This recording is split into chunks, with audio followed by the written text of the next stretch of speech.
ঘরে থাকা লতিরাজ কচুর জার্নি শুরু করেছিলাম। তো ঘরে রেখেই আপনারা কিভাবে যত্ন করতে পারেন অধিক লতি পাওয়ার জন্য আজকের ভিডিওর বিষয়বস্তু তাই থাকছে। হ্যালো এভরিওয়ান, আসসালামু আলাইকুম। কেমন আছেন আপনারা সবাই? আলহামদুলিল্লাহ, আমি তো অনেক ভালো আছি। আশা রাখছি এই সামারে আপনারা সবাই ভালো আছেন। আপনাদের সবার গার্ডেনে ও গাছপালা হাসি খুশিতে বড় হচ্ছে। আজকের ভিডিওর যে বিষয়বস্তু তা হচ্ছে লতিরাজ কচু। অধিক লতি পাওয়ার জন্য আমি যে লতিরাজ কচু জার্নি শুরু করেছিলাম দুটি পটে, যার একটি পট আমি বাহিরে অলরেডি জায়গা করে স্থানান্তর করে দিয়েছি পার্মানেন্টভাবে এবং অধিক লতি পাওয়ার জন্য। নিশ্চয়ই আপনারা সেই ভিডিওটি দেখেছেন।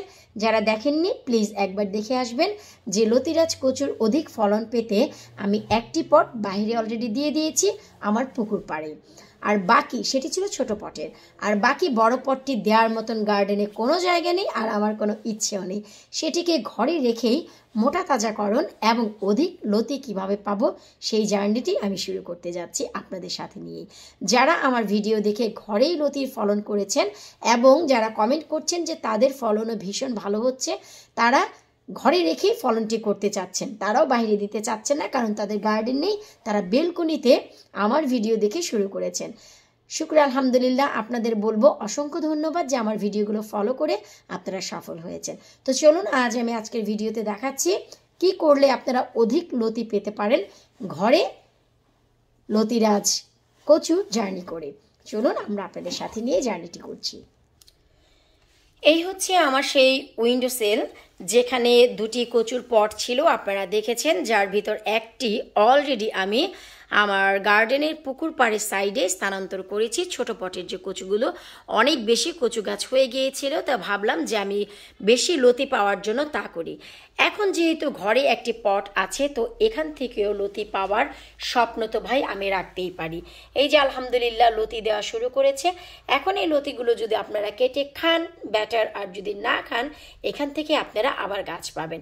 তো এখন আমরা কি এমন কাজ করলে আমাদের এই লতিগুলো অনেক বেশি মোটা মোটা হবে, অনেক বেশি ফলন হবে এবং অধিক লতি পাওয়া যাবে।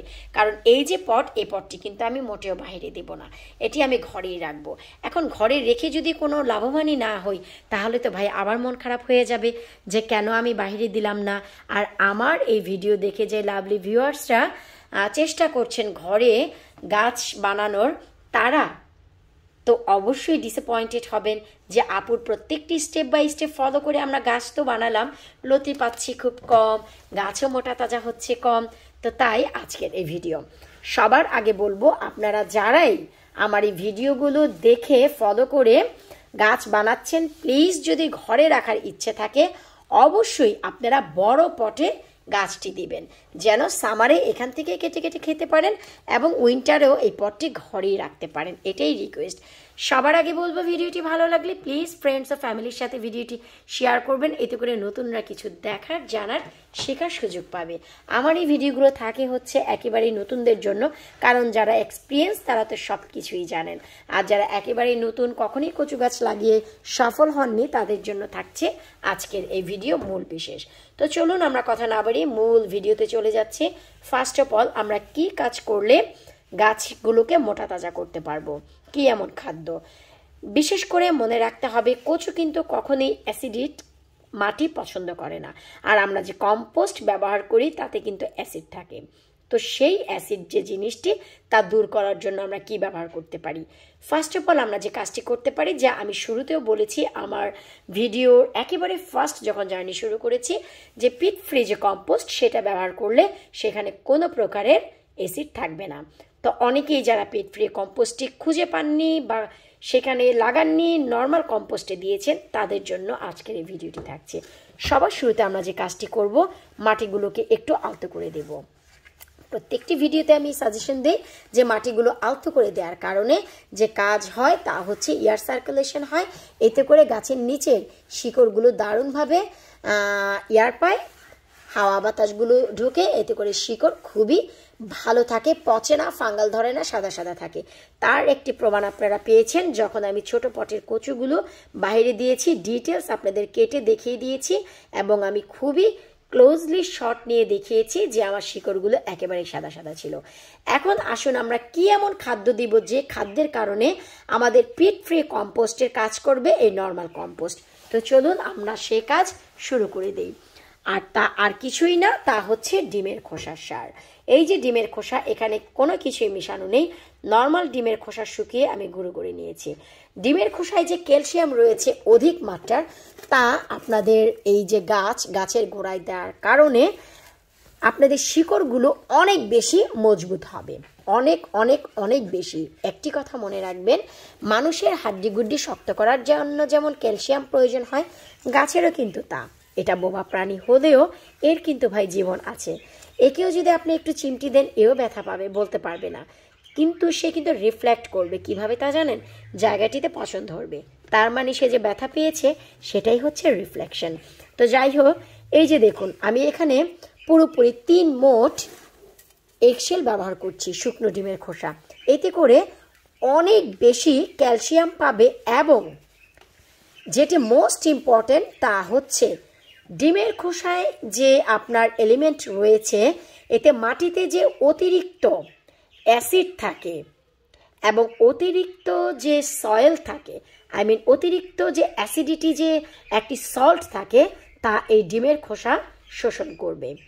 এই ডিমের খোসার ভিতর সেই এলিমেন্ট রয়েছে যা মাটিকে অ্যাসিড হওয়া থেকে, অতিরিক্ত সল্ট হওয়া থেকে বাঁচাবে।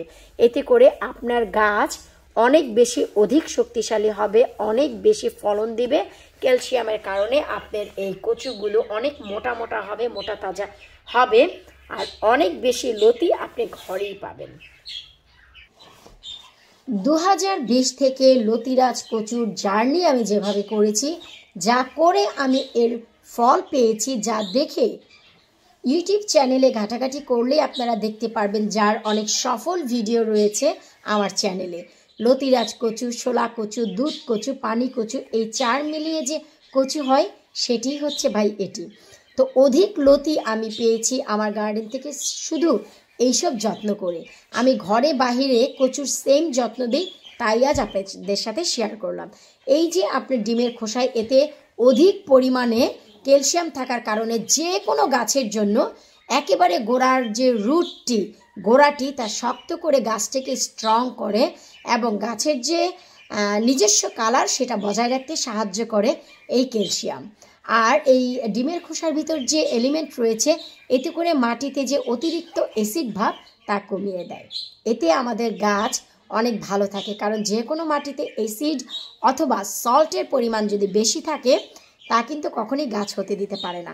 যদিও কচুর ভিডিও আমি একটি তথ্য আপনাদের দিচ্ছি, সেটা হচ্ছে অনেক লাভলি ভিউয়ার্সকে আমি দেখছি, বা ইউটিউবে অনেকের ভিডিও ঘাটাঘাটি করলে বা ফেসবুকে দেখা যাচ্ছে অনেকের গাছেই অনেক লাউ হচ্ছে, কিন্তু মাঝখান দিয়ে একেবারে শুকিয়ে পড়ে যাচ্ছে বা হলুদ হয়ে পচে যাচ্ছে। তার কারণ কি? আপনারা কি কখনই আপনার মাটির পিএইচ লেভেলটি টেস্ট করেছেন? এই পিএইচ লেভেলের কারণে আপনাদের গাছের ফলগুলো হয়ে ঝরে যায় এবং হলুদ হয়ে পচে যায়। শুরুতে বোর মতন খুব সুন্দর লাগে, কিন্তু কিছুদিন গেলেই মনটি ভেঙে যায়, একেবারে শুকিয়ে যায়, হলুদ হয়ে পচে যায়। তার কারণ হচ্ছে মাটিতে যে পিএইচ লেভেল সেটা আপনাদের চেক করতে হবে একেবারে গার্ডেনিংয়ের শুরুতে। আপনারা যদি কেউ জেনে থাকেন অবশ্যই তো জানেন, আর যারা জানেন না প্লিজ ভিডিওর নিচে কমেন্ট করবেন। চেষ্টা করব পিএইচ লেভেল কীভাবে আপনারা আপনাদের নিজস্ব গার্ডেনের পিএইচ লেভেল করতে পারেন তা আমি আপনাদের সাথে শেয়ার করব। বিদায় নিচ্ছি আজকের মতো, আল্লাহ হাফেজ। আশা রাখছি আজকের এই কচু গাছের ভিডিও আপনাদের সফল করবে অধিক লতু দিতে। লতু দেখেছেন? আবারও স্লিপ অফ টাং, আবারও মুখ পিছলে গেল, মুখ নয়, জিভ পিছলে গেল। অধিক লতি পেতে আপনাদের সাহায্য করবে আজকের এই ভিডিওটি। আল্লাহ হাফেজ।